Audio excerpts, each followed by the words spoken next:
자, 이어서 2장 성경의 권위.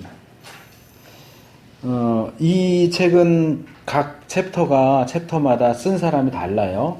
물론 이제 한 사람이 뭐 2개를 쓰기도 하고 뭐 이러긴 하지만, 우리가 아까 살펴본 1장은 F.F. 브루스라고 하는 신약 학자가 썼고요.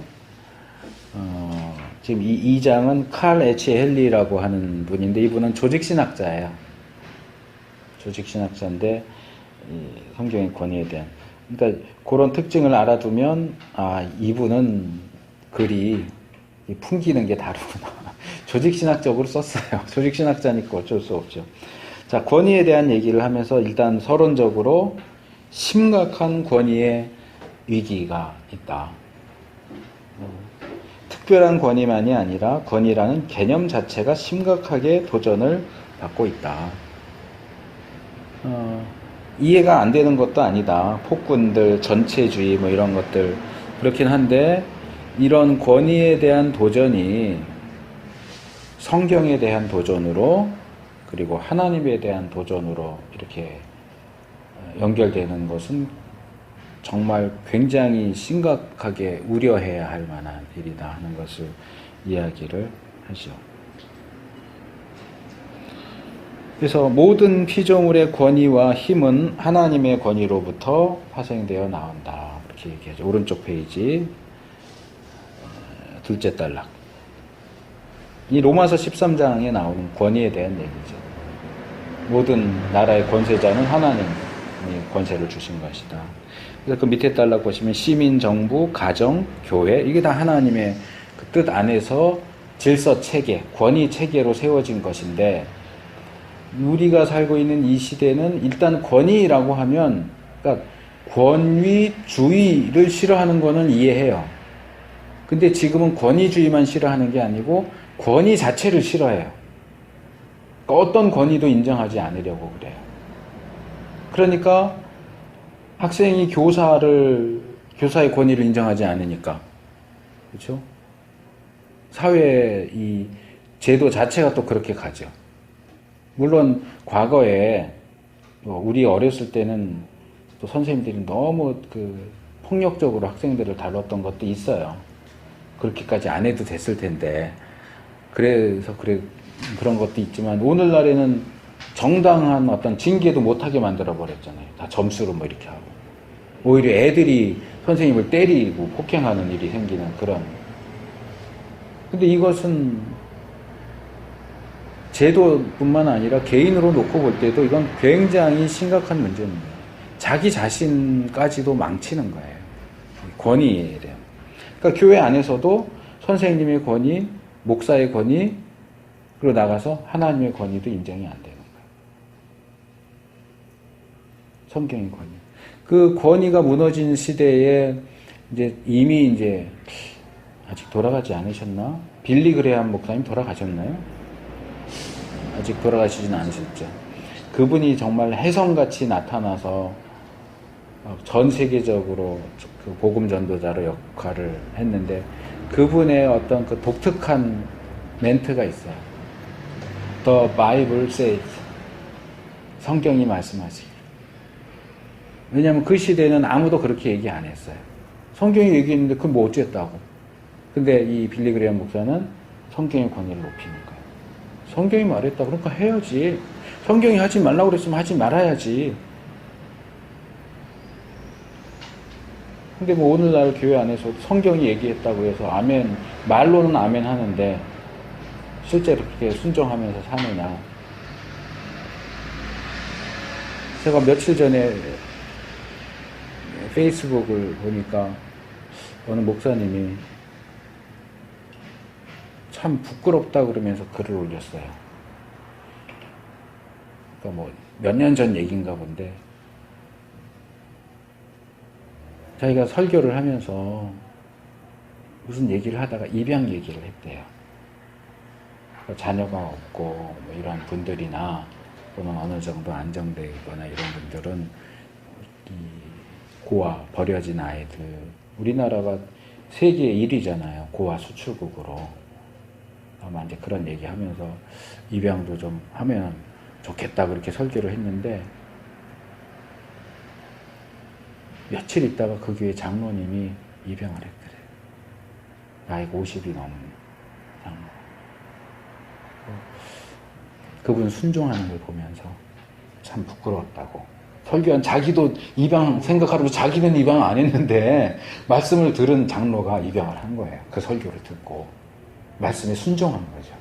그러니까 중심이요. 하나님 말씀 들을 때 하나님 말씀이라고 중심 자체에 네. 사람 마음속에 인정이 안 되니까 무기는 그러니까 얼마나 귀한 분이에요. 그 장로님 얼마나 네. 귀한 분이에요. 근데 그건 뭐 성경에 입양해라가 있는 것도 아니잖아요. 성경 말씀을 하다가 얘기했는데도 그렇게 순종하는 사람이면 하나님 말씀에 순종하겠죠. 근데 성경 말씀에 나오는 내용도 순종을 안 하는 사람들이 얼마나 많아요. 바꿔서 말할게요. 순종 안 하는 사람들이면 순종 안 하는 인간들이 얼마나 많아요. 교회 안에. 하나님 말씀인데 요리 피하고 저리 피하고 참기름 바른 미꾸라기처럼 쏙쏙 빠져다니면서 이래서 안 돼, 이래서 안 돼, 이래서 안 돼. 하나님 말씀 권위가 땅에 떨어졌어요. 말씀을 갖고 장난질하고.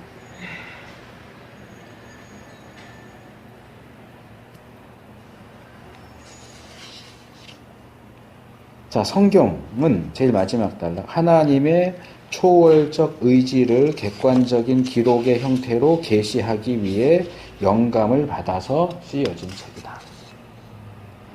하나님의 뜻이 거기 들어가 있는데 그 뜻이 왜곡되거나 하지 않도록 하기 위해서 하나님이 영감하셨어요. 우리가 이제 다음번에 영감에 대해서 공부를 하겠지만 굉장히 중요해요. 이제 책 3장, 4장 읽으시면서 영감이 도대체 뭐냐 좀 생각을 해보세요. 오늘은 시간이 별로 없으니까 넘어가는데 어차피 영감은 다음 주에 할 거니까 좀 진지하게 다뤄봤으면 좋겠고요. 그래서 페이지 넘어가면 특정한 권위들에 대한 반란은 우리 시대에 와서는 모든 초월적이고 외적인 권위에 대한 반란으로 확대되었다. 초월적인, 그러니까 하나님 뭐 이런 거고, 외적이라고 하는 것은 내적인 것과 반대되는 거죠. 그러니까 이게 포스트 모던적인 문화와 정신에 맞는 거예요. 내적인 권위, 그러니까 나예요. 내적인 권위라는 거는 내가 뭘 할 건지 뭘 안 할 건지는 내가 결정해. 나 이외에 누군가가 옆에서 얘기하는 건 다 외적인 거야. 그게 성경 말씀이든 목사님 얘기든 선생님 얘기든 부모님 얘기든 그건 다 외적인 권위야. 외적인 권위는 다 반발하는 거야.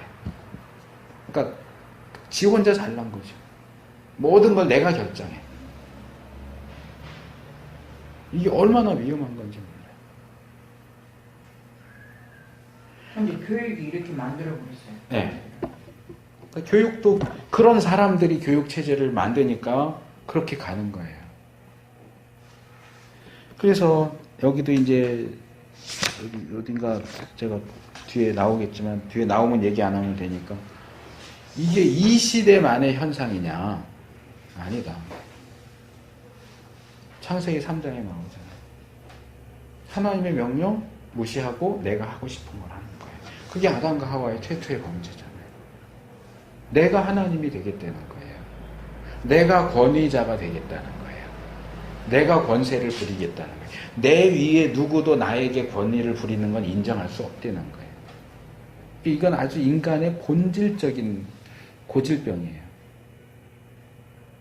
근데 이걸 그동안은 좀 억압해 왔어요. 사회적으로, 체계적으로.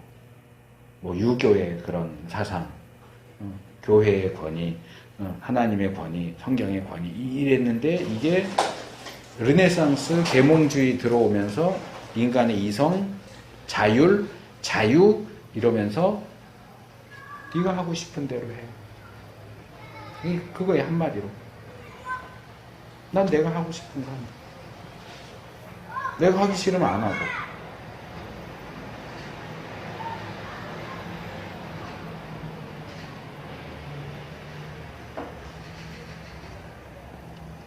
그래서 성경에 나오는 내용들을 무시하고 하나님을 무시하고 이 30페이지 밑에, 제일 밑에 보시면 성년에 이른 인간. 이게 이제 원래 키에르케고르가 얘기한 거거든요. 이제 성경, 구약과 신약 이렇게 볼 때 이제 우리가 살고 있는 이 시대에 인간은 이제는 어른이 됐다. 근데 이걸 이제 키에르케고르는 그렇게 나쁜 의미로 얘기한 게 아닌데 이게 현대 신학자들이 이걸 나쁘게 사용을 했어요. 우리는 어른이다. 우리 다 컸다. 하나님 우리 삶에 개입하지 마시오. 간섭하지 마시오. 그래서 인간의 자율과 창의적인 개별성을 옹호합니다.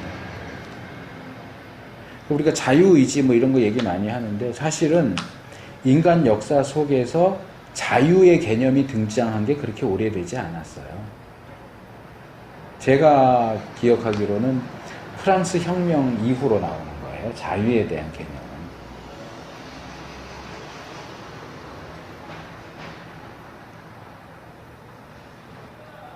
인간 이성이 강조되면서 인간의 자유가 강조되면서 하나님은 나의 자유를 억압하는 존재. 교회는 개인의 자유를 억압하는 집단. 이제 이런 식으로 이제 인식이 되는 거죠.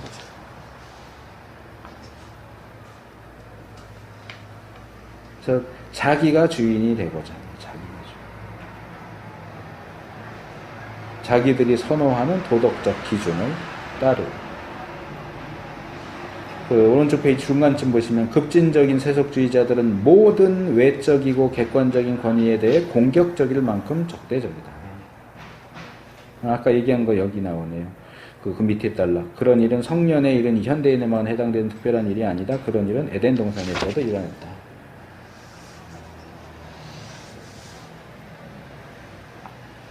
여기 32페이지 밑에서 둘째 단락 굉장히 중요한 말이 나와요. 현대인들이 성경의 교의, 요 교의는 교리하고 같은 표현이에요. 저기 한문 표현이라서 교의들을 거부하는 것은 그들에게 성경적 유신론의 주장이 잘못임을 입증할 만한 논리적인 증거가 있어서가 아니다. 오히려 그것은 그들이 좋은 삶에 대한 대안적 견해들을 주관적으로 선호하기 때문이다. 이건 진화론 논의할 때도 마찬가지예요. 과학자들이 진화론을 선택하는 이유가 뭐냐? 진화론이 증명되었고 옳았기 때문에 선택하는 게 아니고 창조론이 싫기 때문에 하는 거예요. 진화론을 좋아하기 때문에 선택하는 거예요. 옳아서 선택하는 게 아니고 좋아서 선택하는 거예요. 이 경우도 마찬가지죠. 그래서 일반 계시, 우주, 역사, 인간의 마음, 양심, 또 특별 계시, 성경 뭐 이런 것들로 얘기하면서 하나님의 뜻을 분명하게 우리에게 제시해 준다. 근데 이 시대는 그런 권위를 다 무시한다. 문제 제기를 다시 하고요. 34페이지 고등비평. 이제 고등비평이라고 하는 건 이제 높다 할 때 하이 크리티시즘이에요. 왜 하이라고 그러냐면 그 이전에 행해지던 본문 비평을 상대적으로 저등하다. 하등 비평이라고 보면서 자기들이 하는 것을 고등 비평이라고 불러서 이렇게 명칭이 붙어진 거예요. 그러니까 본문 비평은 사본들을 비교하면서 어느 사본이 더 원본에 가까우냐. 이제 이런 것들을 하는 것이 이제 텍스처럴 크리티시즘 해서 본문 비평인데 이제 이 고등 비평이라고 하는 이 비평이 나오면서 예전에 하던 그거는 비평이라고 할 만한 것도 없이 굉장히 하등한 거야. 그러면서 본문 비평을 하등 비평이라고 하면서 자기들이 하는 것을 고등 비평이라고 부르는 거예요. 그러니까 이 고등 비평이라고 하는 것은 결국 뭐냐? 문서설. 하나님의 이름이 엘로힘으로 나오느냐 여호와로 나오느냐 뭐 이런 거. 따라서 구약 같은 경우는 JEDP 문서설하고 신약에서도 이제 복음서에서 문서 가서 뭐 Q라든가 뭐 이런 거 하면서 이것이 훨씬 더 수준 높은 비평인 것처럼 얘기하고 하는데 여기 참 이 글을 쓴 헨리가 참 재밌게 표현을 쓰는데 음,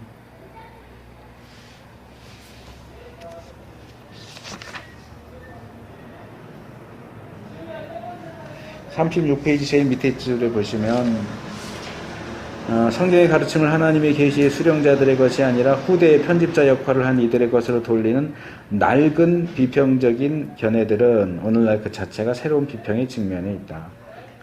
이분은 이 고등 비평을 이미 낡았다.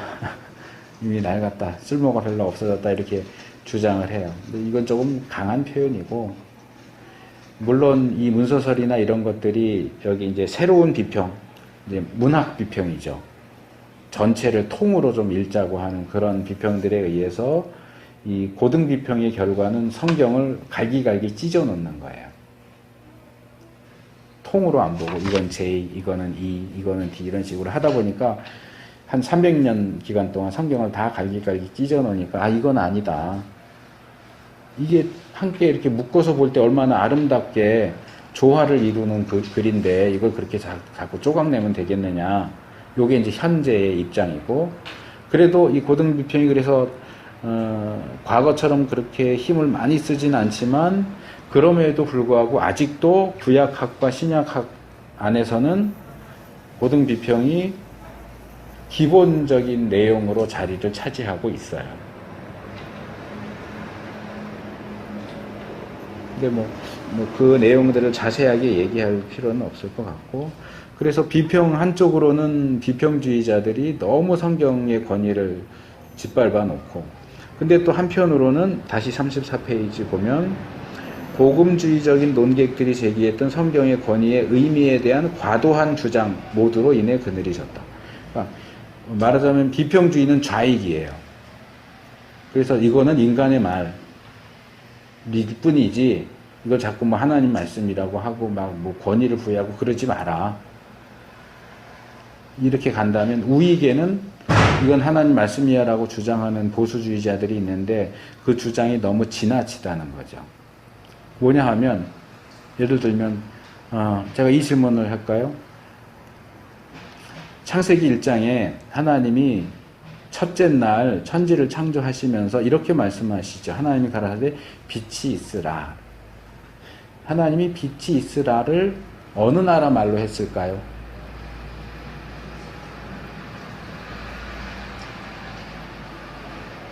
하나님이 사용한 언어가 뭘까요?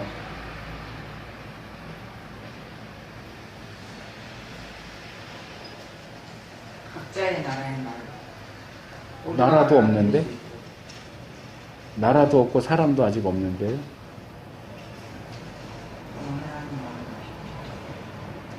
모른다가 답이에요. 그런데 이 극우파 복음주의 내지 보수주의자들 가운데는 그게 히브리어라고 주장하는 사람들이 있어요. 하나님이 히브리어였습니다. 구약이 히브리어로 쓰여졌습니다. 그 말씀은 분명히 하나님 히브리어라고 하셨다는 거죠. 그래서 히브리어는 하나님이 주신 언어고 하나님이 만드신 언어고 이렇게 주장해요. 이것도 지나친 거예요. 그래서 제가 종종 수업 시간에 깠던 거죠. 히브리어 첫 글자 알레프, 이것은 황소의 모양을 따서 만든 문자고 이거는 하나님, 엘 할 때 하나님을 가리키는 문자다. 그래서 이거 정말 심각하더라고요. 다비드 리라고 하는 사람이 처음에는 선교사라고 그래서 다비드 리 선교사. 신학을 어디서 했는지 모르겠어요. 근데 이 사람이 처음 한국 교회에 시두르라고 유대인들 기도하는 기도책이 있어요. 그걸 번역해서 한국 교회에 소개를 했어요. 그러더니 어느 날 갑자기 저도 한번 만나서 이제 대화를 한 적이 있긴 한데 어느 날 갑자기 목사가 됐어요. 아마 군소교단에서 안수 받은 것 같아요. 그래서 목회를 하는데 이 사람이 교회에서 하는 것 중에 하나가 이제 일반 교회에서 하는 큐티하고 비슷한 건데요. 토라 포션이라고 하는 거를 해요. 그래서 매일 이렇게 본문이 있고 거기다 설명을 하는데 제가 지난 한 달 정도 됐나? 어디 일이 있어서 갔다가 아는 분 이렇게 한 달이 건너서 탤런트라고 그러더라고요. 근데 저는 TV를 안 보니까 못 알아봤는데 뭐라고 하는 남자 집사인데 그 교회 이제 딴 교회 다니다가 그 교회로 왔대요. 그래서 막 한참 얘기를 하면서 자기 이제 교회에서 하는 걸 책까지 이렇게 해서 보여주고 얘기를 하는데 제가 일단 들었는데 좋아하긴 하더라고요. 목사인데 자기 말을 계속 들어줘서 고맙다고. 나도 이제 몇 마디 하긴 했는데 그 사람도 물어보더라고요. 그 히브리 알파벳에 대한 그런 거 어떻게 생각하냐. 그래서 나는 아니다. 알렙이 하나님을 가리키는 문자라고 해서 알렙이 들어간 모든 히브리 단어가 하나님과 관련되어 있다라고 하는 건 말이 안 되다. 제가 흔히 말하는 것처럼 한글 기억이 낫을 보고 만들어진 알파벳이라고 해서 기억이 들어간 단어가 다 낫하고 관계 있다 그렇게 주장하는 게 말이 되냐. 근데 뭐 토라 포션 책이라고 나오는 걸 보여주면서 베레시트 태초에잖아요. 태초에. 그걸 이상하게 설명을 하는 거예요. 멸시 해갖고 롯이 머리고 뭐 하고 뒤에 베레시트의 그 뒤에가 이제 타브인데 이게 히브리 알파벳 제일 마지막이잖아요. 그러니까 하나님이 처음 창조할 때부터 마지막까지 다 생각하시고 하셨고 이게 뭐 설계도를 가지고 그 베레시트 단어 알파벳을 가지고 그렇게 설명을 하는 거예요. 그게 제가 볼 땐 우익이에요. 아니에요. 그거 다 틀렸어요. 그렇게 하면 안 돼요. 그러니까 성경의 권위, 하나님 말씀의 권위를 주장하는데 너무 지나치게 가면 안 돼요. 그것도. 성경이 말하는 만큼만 가야지. 너무 그것보다 더 나가가지고. 그래서 뭐 토라 포션이니 뭐니 시드로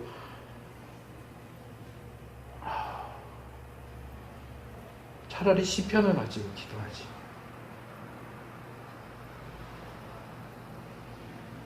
제자들이 예수님한테 물었잖아요.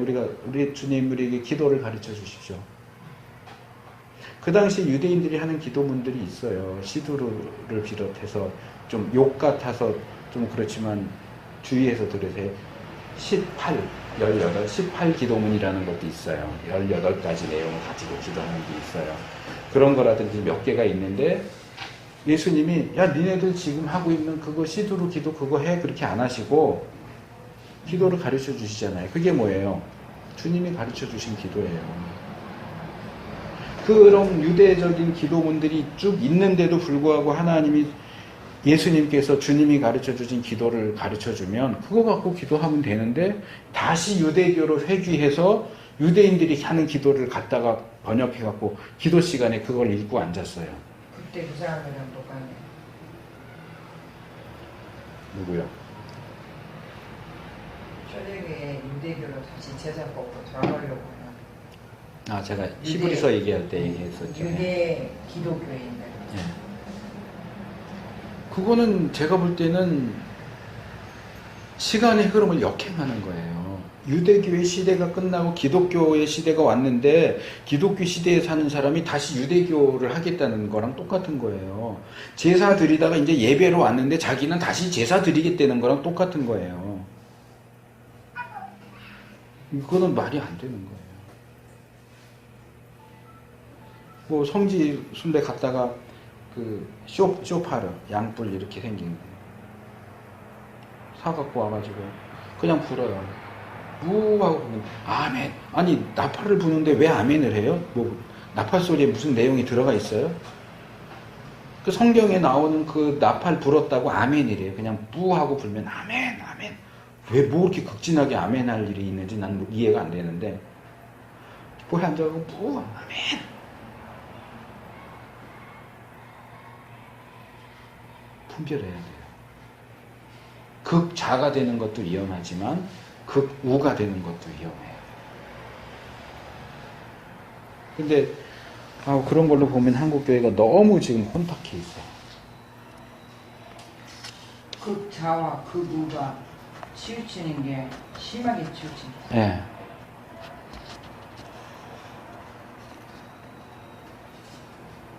자, 고고학적 발굴을 통해서 이 비평주의에서 말하던 것들이 많이 새가 수그러들었어요. 그래서 여기 있는 것, 셋째 단락에 있는 것처럼 뭐 솔로몬 왕에 대한 내용은 문학적 허구다. 여호와 하나님은 8세기 선지자들에게 때까지도 알려지지 않았다. 바벨론 포로에 대한 얘기는 에스라가 지어낸 얘기다. 뭐 이런 주장들 34페이지 셋째 달라. 그런 것들을 더 이상 주장할 수가 없게 됐어요. 왜냐하면 고고학적인 자료가 나왔거든요. 솔로몬의 구리 광산도 나오고 에블라 토판 보니까 족장들 살던 시대에 그 비슷한 시기에 아주 거의 동일한 비슷한 이름들, 비슷한 어떤 관습들 이런 것들이 나오니까 이게 가짜다라고 더 이상 주장을 할 수가 없게 된 거예요. 그런 면에서 고고학은 우리한테 굉장히 많은 도움을 줬죠. 그러니까 비평주의자들이 자기 머릿속에서 만들어낸 얘기로 이게 성경 다 가짜야 가짜야 가짜 이렇게 했는데 증거가 나와버리니까 가짜를 더 이상 못하는 거예요. 그러니까 또 여기서도 또 극우파가 나타나서 자꾸 고고학에 기대려고 하는 사람들이 있어요. 그럼 고고학 자료가 안 나오면 성경 안 믿어야 돼요? 아니요. 그건 아니거든요. 도움은 되지만 우리의 신앙이 고고학 위에 서는 게 아니고 성경 위에 서는 거죠. 이제 그런 면에서 이제 제가 역사서 할 때 이제 그런 얘기들을 했던 거고요. 페이지 넘어가면 이제 벨하우젠 사진. 이 사람이 문서설에 있어서 가장 핵심적인 인물이에요. 물론 문서설 이 사람 만든 건 아니고 현재와 같은 JEDP 요 순서대로 결정한 사람이 이 사람이에요.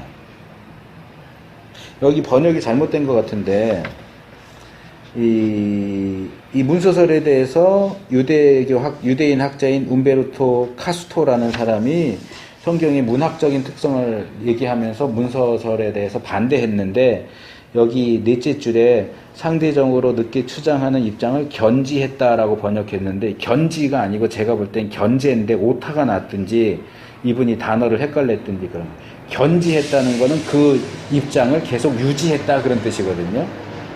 근데 이 내용은 카스토가 문서설을 반박한 거예요. 반대한 거예요.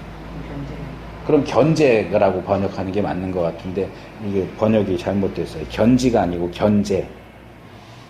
그 다음에 이제 사이루스 고돈 같은 사람도 또 언어학적인 연구나 뭐 로버트 롱에커라든지 이런 사람들 학자들 얘기를 하면서 문서설이 오늘날 별로 그렇게 중요하게 받아들일 필요가 없다라고 하는 얘기를 하고 여기는 안 나왔지만 이제 C.S. 루이스 일반적으로 나니아 이야기, 연대기 그걸로 많이 알려졌지만 이 사람 영문학자고 소설도 썼지만 신앙적인 그 책도 굉장히 많이 쓴 사람이고 성공의 신자여서 조금 우리랑 신앙 색깔이 다른 것들도 있지만 배울 게 되게 많은 사람이에요. 이 사람이 시편 사색이라고 하는 책에서 문서설을 얘기해요.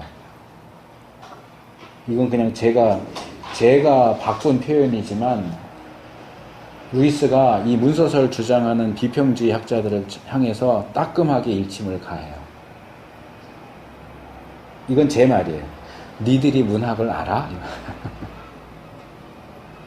신구 선생님 니들이 개맛을 알아 그랬는데 니들이 문학을 알아? 영문학자인 C.S. 루이스가 보기에 구약학자들, 신약학자들이 뭐 성경의 문학적인 분석을 해보니까 뭐 제2문서, D문서 얘기하는데 당신들이 문학을 알고 그 얘기를 하십니까? 이러고 반박을 했어요. 저는 그것만큼 통쾌한 반박이 없다. 이 벨하우젠 같은 경우도 문학을 한 사람이 아니에요. 신학자예요. 신학자가 문학을 들고선 성경을 난도질을 하니까 신학자가 아닌 문학자가 당신들 문학이 뭔지는 알고 지금 문학을 갖고 해? 그러고 한마디를 해요. 이 문학 비평이거든요. 문서설이라고 하는 뭐 문체, 뭐 1인칭, 3인칭, 뭐 이름, 뭐 반복되는 내용.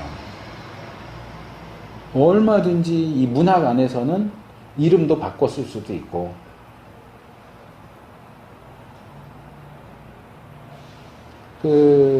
톰 서여의 모험 쓴 톰 서여의 모험인가 허클베리 핀의 모험인가 거기 보면 그런 내용 나와요. 지금 막 헷갈려서 이 아이를 보통 때는 그냥 허클베리라고 그러면은 보통 때는 그 양 엄마가 얘를 부를 때 허클베리 이렇게 불러요. 근데 얘가 뭐 사고를 치면 성하고 이름을 다 붙여서 이름을 불러요. 허클베리 핀 이렇게 불러요. 우리도 그러는.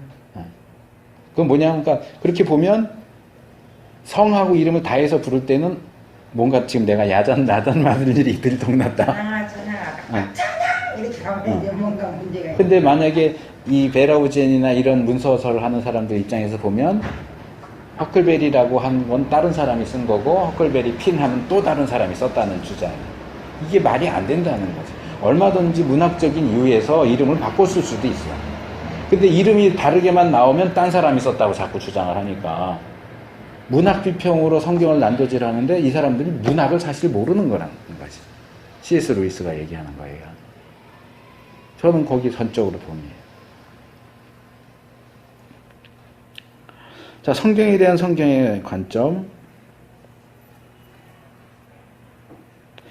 일단 이 부분에서는 이분이 이제 조직신학자다 보니까 이 성경 권위에 대한 논의를 조직신학적으로 자꾸 풀어요. 그러면서 이 신정통주의에 대한 얘기를 해요. 칼 바르트, 루돌프 불트만 뭐 이런 사람들.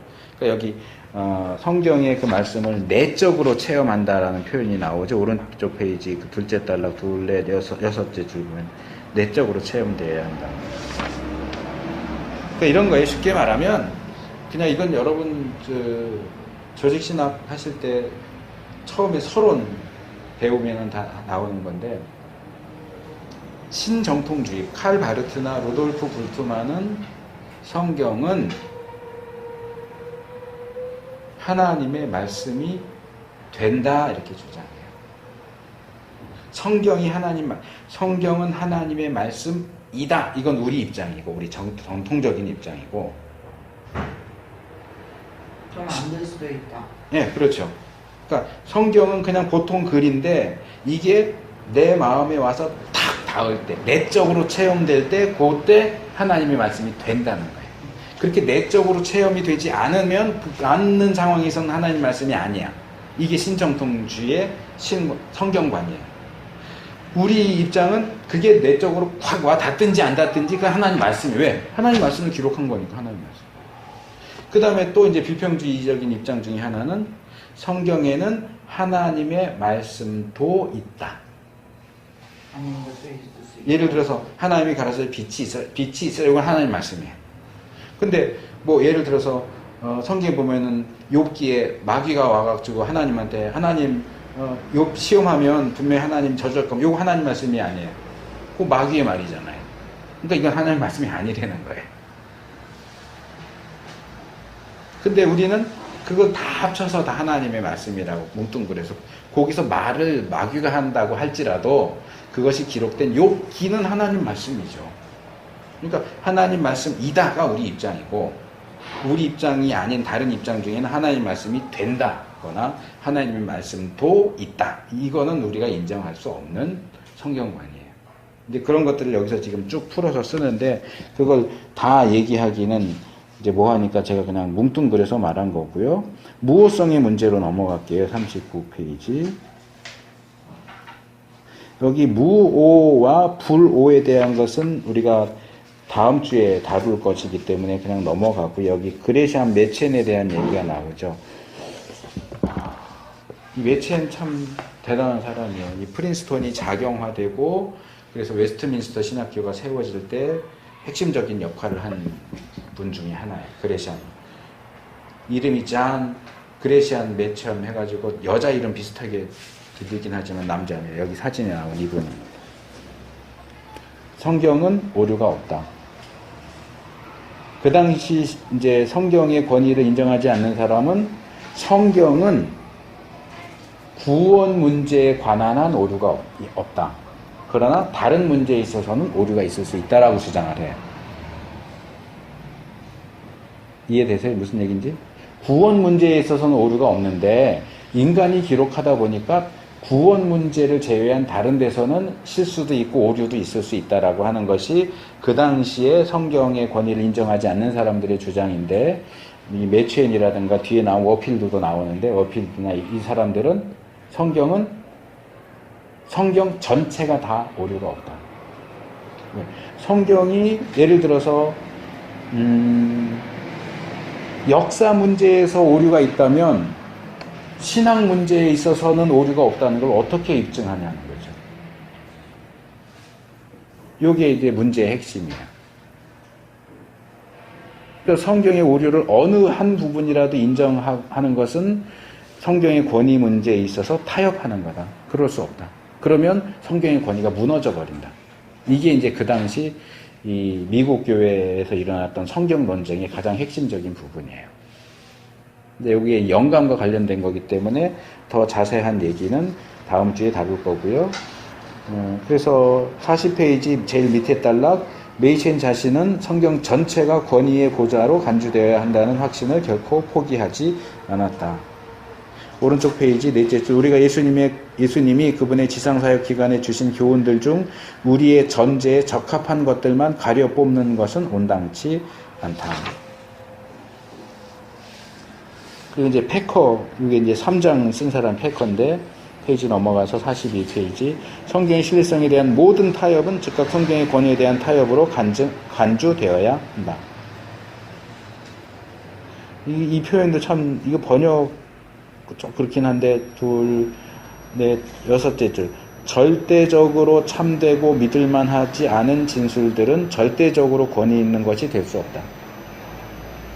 성경 말씀이 100% 절대적으로 참되고 믿을만하다. 이래야 100% 절대적으로 권위 있는 것이 돼요. 근데 100% 절대적으로 권위 있다고 얘기하면서도 부분적으로는 한 50%만 참되고 믿을만해. 이렇게 얘기하면 어떻게 100% 권위가 거기서 나올 수 있느냐는 거죠. 또 문화적인 부분들 얘기를 하죠. 그래서 이거는 뭐 여성 안수나 이런 것하고도 관련이 되지만 성경에 나오는 바울의 여성에 대한 얘기는 절대적인 기준이 아니고 그 당시 상황에 대한 얘기였다. 그러니까 오늘날은 적용되지 않는다. 이제 이분은 조직신화자이기 때문에 그런 부분에 대해서 되게 엄격하게 얘기를 해요. 그런데 제가 배운 김세윤 교수님, 플로의 교수로 계신 그분이 지금 여성 안수와 관련해서 그 주장을 하거든요. 머리에 쓰는 문제라든가 이런 것은 그 당시 고린도 교회의 상황과 관련이 있는 것이다. 이 시대까지 적용시킬 수 없다. 근데 이제 조직신학자인 이분 입장에서 볼 때는 그런 주장 자체가 말도 안 되는 거라는 거예요. 그렇게 하나씩 타협하면 우리가 자꾸 골라내게 되고 우리가 원하는 것만 결국은 손에 붙잡게 되기 때문에 그렇지 않다. 이제 그런 입장은 여기 칼바르트 같은 사람의 입장인 거고, 워필드가 잘 비판한 것처럼 성경의 권위는 절대적으로 지켜져야 한다.